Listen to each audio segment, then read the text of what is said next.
Also, we finally received a name of the Hollywood deepfake company that we can confirm Turning Point USA was meeting with following Charlie's tragic passing. We're going to show you what this company is capable of, and I'm going to allow you to draw your own conclusions. And lastly, the admission from Paramount Tactical, Gary Melton, that one of the children in Erika's Fort Huachuca alibi photo is not hers, is not a subtle admission. I noticed about the woman that really stuck out to me was her eyes. And when I see someone with striking blue eyes like that, they stick out. And, some other pictures I came up with other people. What other people? If you want me to say, a picture of Erika Kirk with a ponytail and from her past. That person matches who I saw at Fort Huachuca in the lobby the night before.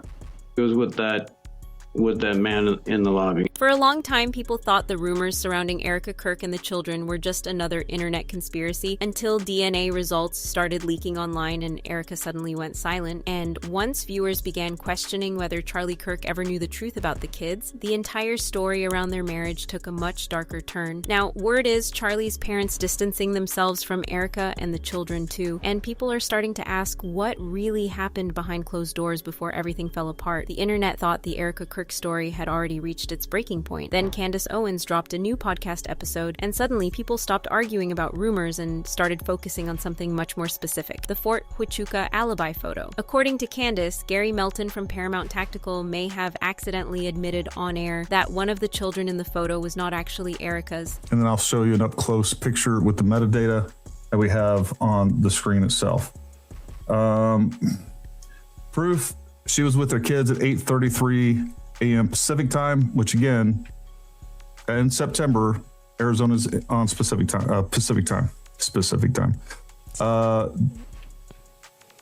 Taking them for a walk.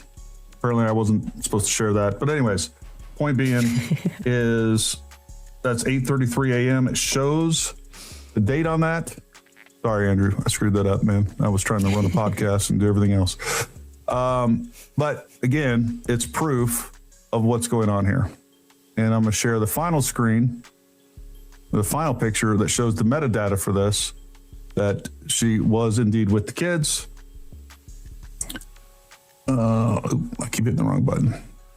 You guys can see that. It says right at the top, September 9th, 8:33 a.m. Case closed.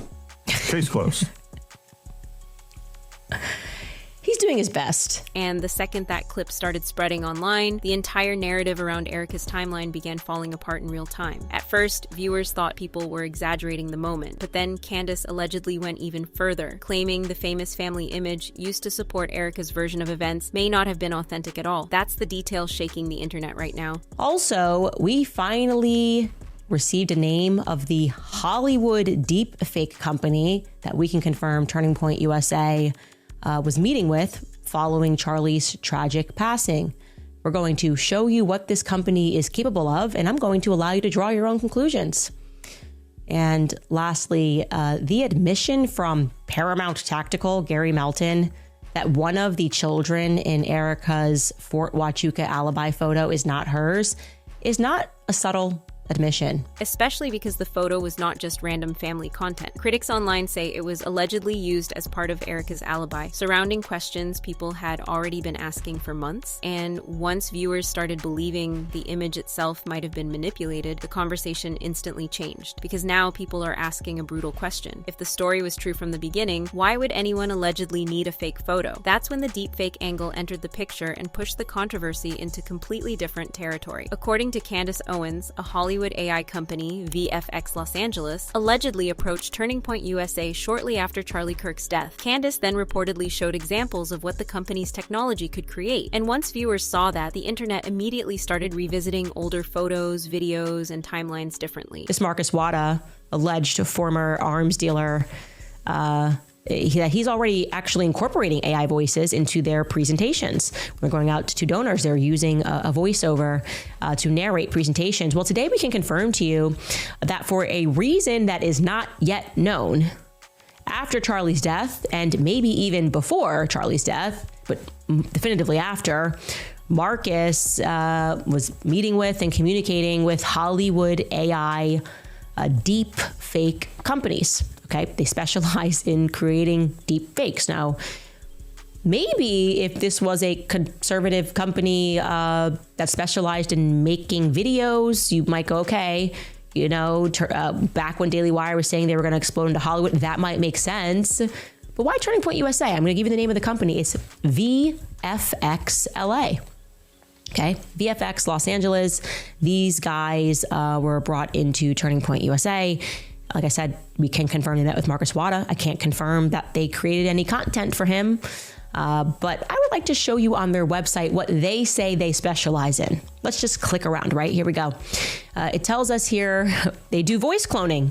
Yet another example of our AI capabilities is the recreation of a specific voice cloning. Not because people suddenly believe every image online is fake, but critics now think some parts of Erika's public narrative may have been more carefully managed than anyone originally realized. And honestly, that's why this story exploded so fast. Because this no longer feels like ordinary relationship gossip to viewers online. That's why older controversies suddenly came roaring back too, especially the DNA rumors. For months, people kept questioning whether Charlie Kirk privately had doubts about the children.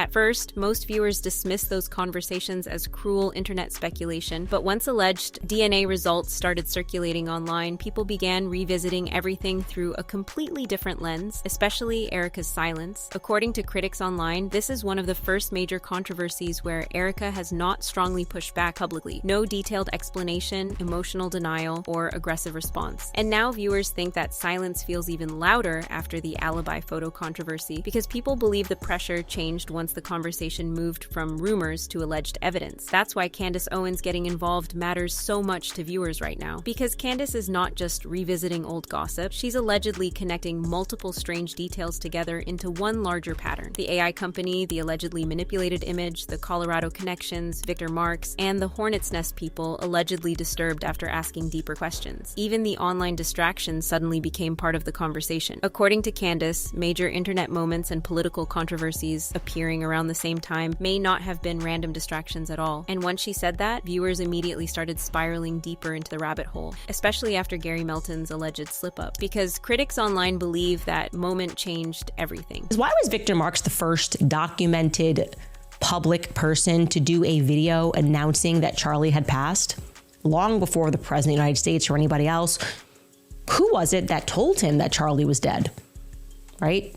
We may or may not get a solid answer to that, but it certainly registers to me as odd. Also, when and how did he get so close to Erika? Dr. Kirk. So close, in fact, that he was in her immediate circle of comfort after her husband was brutally murdered in front of the entire world. As soon as she flew back home to Arizona, he was there to offer her a hug in her home. I might add, her personal space. And I have since learned that at some point, Charlie and Victor Marks had a real falling out. The reason why, I'm not sure. But it was apparently bad enough, according to insiders at Turning Point USA, that Charlie and Victor actually stopped following one another on social media for a period of time. So I'll ask rhetorically, when and why and how did Erika remain or become so close to Victor Marks? At first, people were questioning Erika's relationships. Now they're questioning whether the evidence surrounding the timeline itself can even be trusted anymore. And once that happened, internet users immediately dragged older names back into the story, especially Andrew Colvett. According to online speculation, Andrew's behavior after Charlie's death has never fully made sense to viewers following this closely. People noticed how publicly close he remained to Erika. While others inside TPUSA allegedly disappeared quietly from the organization, people also revisited the way Andrew allegedly defended Erika during earlier controversies involving timelines and public speculation. None of those claims has been confirmed publicly. But once viewers started questioning the Fort Huachuca photo itself, they began revisiting every timeline surrounding Charlie's final days again from the beginning. Tell Erika that. Yeah. Erika is very shrewd. She's very smart. There's a great story. I can't really tell you who this was, but it was a very important person. And it happened within hours of the news. And the call goes in, she takes it because it was a very important person. And the question was to her, okay, so this is a starting point. Like, what do you know? And she was like, I know everything. And I was like, that's amazing. That's where things started feeling much darker online. Critics now believe this story may not simply be about adultery or hidden relationships anymore. They think it may be about narrative control. That's why the Cabot Phillips rumors resurfaced again too. Because once DNA discussions exploded publicly, internet users immediately revisited Erika's older relationships and overlapping timelines inside conservative media circles. Old tweets resurfaced, photos came back online, connections people ignored before suddenly looked important, and viewers began wondering whether Charlie may have quietly suspected betrayal long before the public realized anything was wrong. That theory only intensified once rumors spread that Charlie allegedly changed parts of his will before his death. Really handsome. You look gorgeous. Are you fixing my... I got a little bacon. Babe, that's deep in there. Give them a cleavage? People want cleavage. Showcase it. Sells, babe. Sells. That's me. That's against religion. It's not within the confines of marriage. Because people immediately connected those changes back to the cheating rumors, the DNA speculation, and the growing tension around Erika's public image. And honestly, the emotional center of this entire story may now be Charlie's parents, allegedly pulling away too. Y'all, whose kids are these? Whose kids are these? Erika Kirk provided this as proof of where she was September 9th. People believe grandparents usually protect the family no matter what, so when rumors started spreading that Charlie's parents began distancing themselves after the DNA controversy exploded, many viewers immediately assumed something serious may have happened privately behind the scenes, especially now that the Fort Huachuca photo itself is under scrutiny too. That's why Erika's silence keeps becoming more important every single day, because critics online believe every unanswered question is now stacking on top of another. The fake family photo, the deepfake AI company, DNA rumors, timeline inconsistencies, Andrew's role, resurfaced relationships, the alleged will changes, and growing family tension. At some point, viewers stop treating these as separate scandals. They start seeing them as connected pieces of one much larger story, slowly unraveling in public. And honestly, that's why this controversy suddenly feels different from everything before it. Because now people are no longer just debating whether Erika lied about parts of her past. They're questioning whether the entire public version of events surrounding Charlie Kirk's final chapter may have been far more controlled than anyone realized at the time. One online user said, "The AI thing sounds really suspicious when you think about how Erika and Andrew made a big deal about having thousands of hours of video of Charlie that has never been viewed by the public. This was only days after Charlie was killed."